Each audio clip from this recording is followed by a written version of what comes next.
Dear student, dear parent और my dear friend, आज के इस चेतना सत्र संसाधन सामग्री में 20 मार्च 2026 के हम लोग कंटेंट को देखेंगे।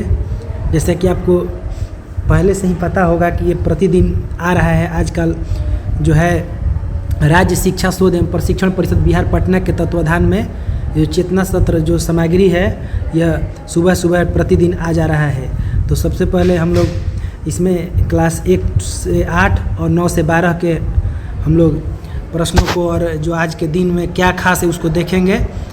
तो चलिए हम लोग आज के दिन 20 मार्च 2026 के चेतना सत्र संसाधन सामग्री को हम लोग देखते हैं। तो पहले है यहाँ पर दिया गया है विश्व मौखिक स्वास्थ्य दिवस।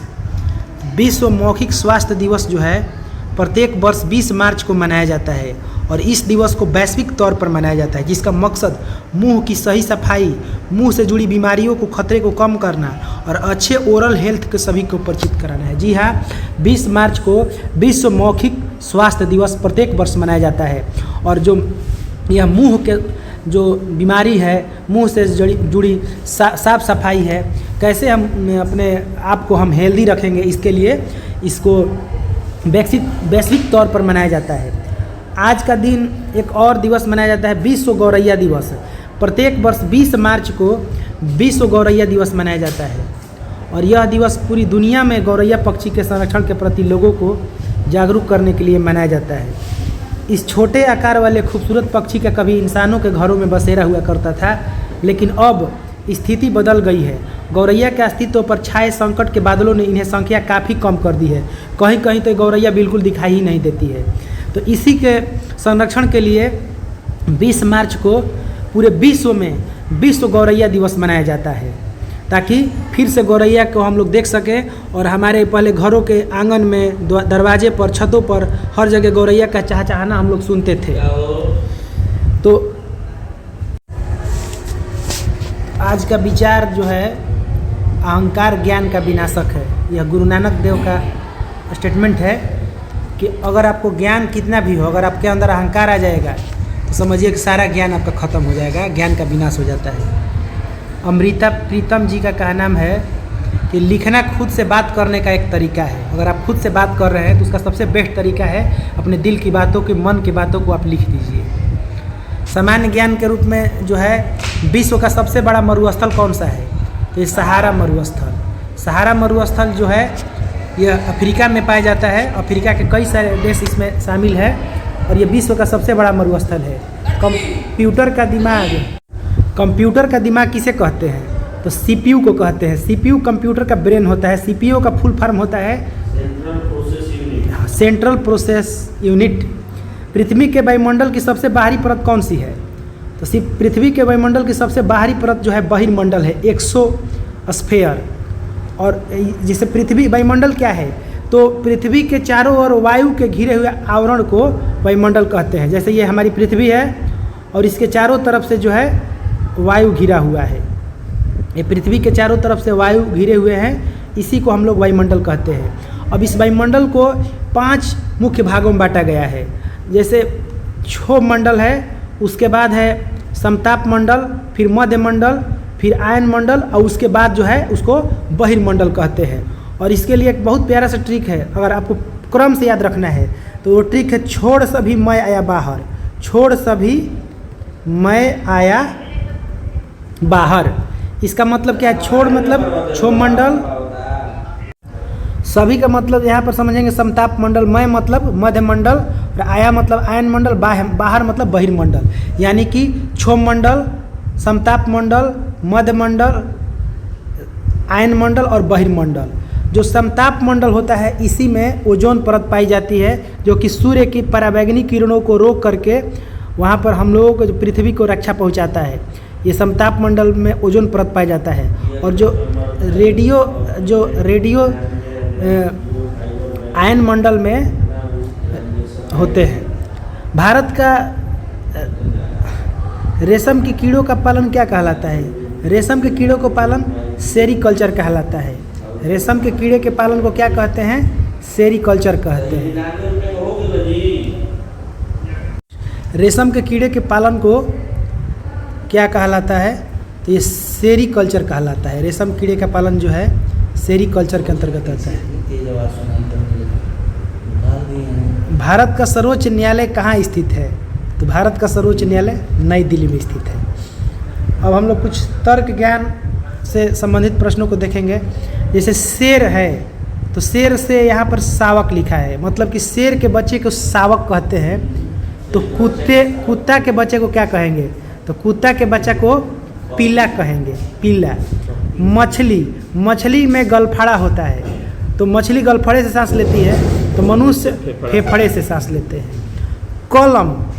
कलम में स्याही होता है, तो टॉर्च में सेल या बैटरी होता है। देश का उल्टा अगर विदेश है तो आयात का उल्टा क्या होगा? निर्यात होगा। बैडमिंटन कोर्ट में खेला जाता है। बैडमिंटन जहाँ खेला जाता है उसको कोर्ट कहते हैं। तो बॉक्सिंग को कहाँ हम लोग खेलते हैं? रिंग में खेलते हैं। अब यहाँ पर कुछ भाषा ज्ञान से संबंधित प्रश्न है। जैसे इंग्लिश में लव का मतलब होता है हंसना, तो क्राई का मतलब हो गया रोना। पुश का मतलब होता है धक्का देना, और पुल का मतलब होता है खींचना। एंशिएंट मतलब होता है प्राचीन, तो मॉडर्न माने हो गया आधुनिक। नेचुरल का मतलब प्राकृतिक होता है, आर्टिफिशियल का मतलब कृत्रिम होता है। परमानेंट मतलब अस्थाई होता है, और टेम्पररी का मतलब अस्थाई। इंपोर्ट का मतलब आयात, और एक्सपोर्ट का मतलब निर्यात। अब यहाँ पर कुछ हिंदी का अर्थ दिया गया है। जैसे पितृ मतलब पिता, मातृ मतलब माता, मयूख यह जो है ये संस्कृत से हिंदी में रूपांतरण किया गया है। मयूख मतलब किरण, स्वसा माने बहन, अंगुष्ठ माने अंगूठा, और भ्रमर माने भौरा। आज का प्रेरक प्रसंग हम लोग देखेंगे।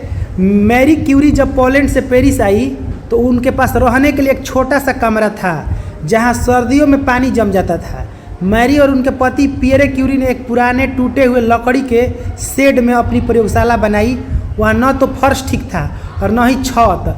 बारिश होने पर पानी अंदर टपकता था। वहाँ उन्होंने पिच ब्लेड नामक खनिज से रेडियम निकालने का काम शुरू किया। वे भारी कड़ाहों में उबलते हुए रसायनों को घंटों तक लोहे के छड़ से हिलाती रहती थी। यह काम इतना थका देने वाला था कि एक स्वस्थ पुरुष भी हार मान ले। 4 साल तक उस धुएं और कड़कड़ाती ठंड में काम करने के बाद एक रात जब वे अपने लैब में घुसी तो उन्होंने देखा कि कोनों में रखे परखनलियों में एक अद्भुत नीली चमक निकल रही थी। उन्होंने रेडियम की खोज कर ली थी। मैरी क्यूरी दुनिया की पहली महिला थी जिन्हें नोबेल पुरस्कार मिला है, और वे दुनिया की एकमात्र व्यक्ति है जिन्होंने 2 अलग अलग विज्ञान की शाखाओं भौतिकी और रसायन में नोबेल पुरस्कार मिला है। सबसे बड़ी प्रेरणादायक बात यह है कि उन्होंने रेडियम का पेटेंट नहीं कराया। वे चाहती तो अरबों रुपये कमा सकती थी, लेकिन उन्होंने कहा कि रेडियम एक तत्व है और यह पूरी दुनिया का है। इसे बीमारियों के इलाज के लिए इस्तेमाल होना चाहिए, पैसे कमाने के लिए नहीं। प्रथम विश्व युद्ध के दौरान उन्होंने खुद अपनी कार में एक्सरे मशीन लगाकर घायलों की मदद की थी।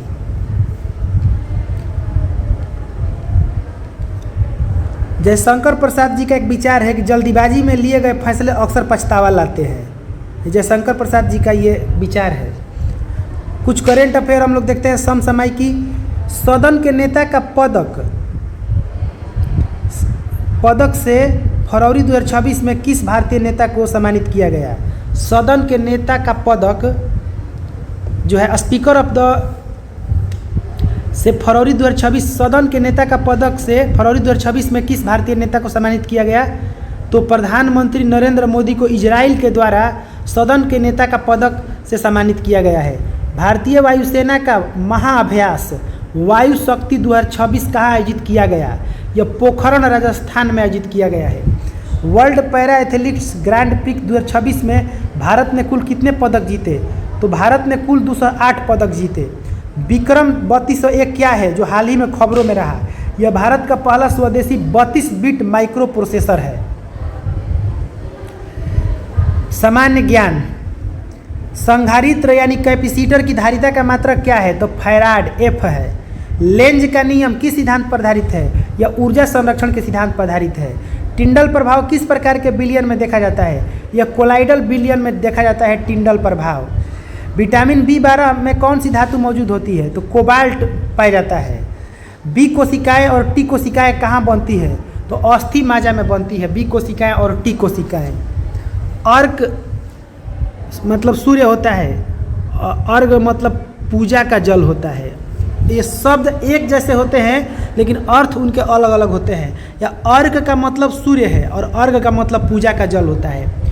असी का मतलब तलवार होता है। यहाँ पर दांती से रहता है असी तो तलवार, वहीं अगर तालाबी सौ से असी हो जाएगा तो भोजन या खाया हुआ हो जाएगा।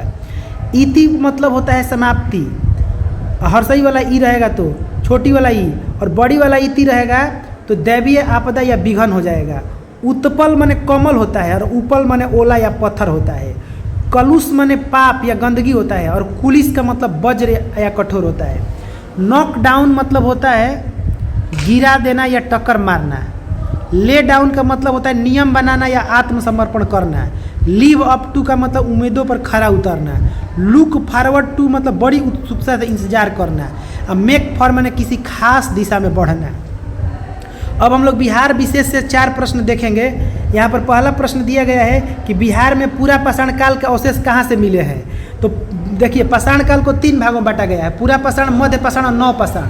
तो पूरा का मतलब होता है पुराना और पाषाण का मतलब होता है पत्थर। तो पूरा पाषाण काल का जो अवशेष है तो वो मुंगेर और नवादा से प्राप्त हुए हैं। पूरा पाषाण काल के अवशेष है नवादा और मुंगेर से। नव पाषाण काल का अवशेष कहाँ से मिले हैं? तो नव पाषाण चिरांद, सारण और चेचर वैशाली से प्राप्त हुआ है। बराबर की पहाड़ियों में अशोक ने कितनी गुफाएं बनवाई थी? तो बराबर की पहाड़ियों में अशोक ने 4 गुफा बनवाई थी और अशोक के पौत्र दशरथ ने भी गुफा बनवाई थी। यहाँ पर लौरिया नंदनगढ़ क्यों प्रसिद्ध है? तो अशोक स्तंभ के लिए लौरिया नंदनगढ़ प्रसिद्ध है। तर्क ज्ञान जैसे ब्लड रिलेशन का क्वेश्चन है कि एक पिता का परिचय कराते हुए एक लड़की ने कहा कि वह मेरे मामा के पिता के इकलौती बेटी का बेटा है। तो लड़का लड़की का क्या लगता है? तो लड़का लड़की का भाई लगता है। लड़के का परिचय कराते हुए लड़की बोलती है कि वह मेरे मामा के पिता की इकलौती बेटी का बेटा है। तो लड़का लड़की का क्या लगता है? तो भाई। एक तस्वीर को इशारा करते हुए विकास ने कहा वह मेरे दादा के इकलौते बेटे की बेटी है। तो विकास का तस्वीर वाली लड़की से क्या संबंध है? जैसे यहाँ पर एक मान लीजिए कि तस्वीर है और इस पर इशारा करते हुए जो विकास है वो बोलता है कि ये मान लीजिए कि इसमें तस्वीर है तो बोलता है कि मेरे दादा के इकलौते बेटे। तो दादा का इकलौता बेटा क्या हो गया? पिता। और पिता की बेटी है तो पिता के बेटी है तो यानी कि वो बहन। तो विकास उस तस्वीर वाली लड़की से क्या लगेगा? तो वो भाई लगेगा। तो इसी तरह से आप इमेजिन करके या फिगर बना करके इन सब प्रश्नों को सॉल्व कर सकते हैं। तो चलिए, अगर आपको ये चेतना सत्र संसाधन सामग्री का वीडियो पसंद आ रहा है तो आप इसको लाइक कीजिए, शेयर कीजिए और चैनल को सब्सक्राइब कर दीजिए। मिलते हैं अगले दिन अगले चेतना सत्र संसाधन सामग्री के साथ। तब तक के लिए जय श्री कृष्णा, राधे राधे।